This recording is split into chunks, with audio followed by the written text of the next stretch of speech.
Ito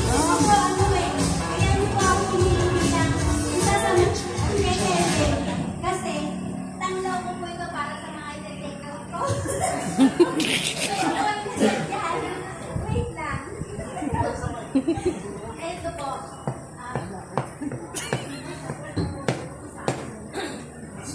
Paraan naman, may puro yung araw natin, di ba? Sige naman.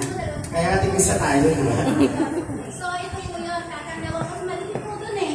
Ito po yung para sa mga natatis. Siyempre, sa mga kulang. Yung lechon. Oh, guys ha. Sisend ko ito kaya si Grace. Mami, inimbita mo pala si Shadow ko eh. Hindi mo sinabi na maaga, para nakapag-discount lang medyo maganda. Agad ba yun? Oo.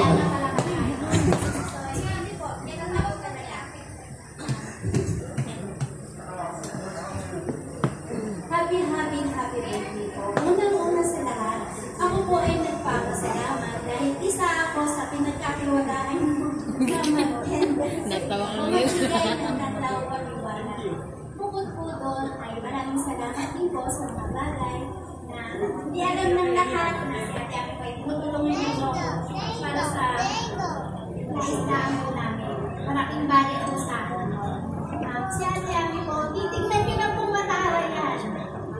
Pero deep inside ko,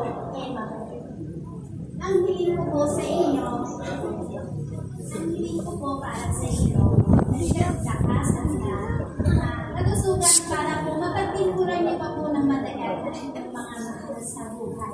Hindi na po kayo mula sa akin, matatagal na po, dekada na. Tinanong po niya kanina kung ano ko daw po. Sabi ko, Ba't di mo ginagamot? Hindi na maririto yan.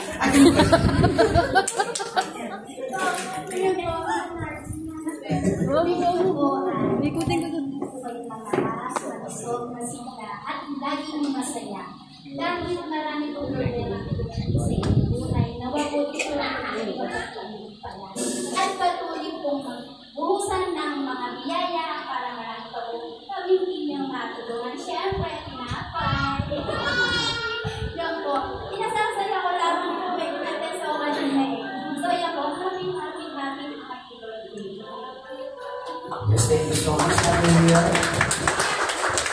Ang haba ng pipalaisda ka pa pala. Mapicture naman.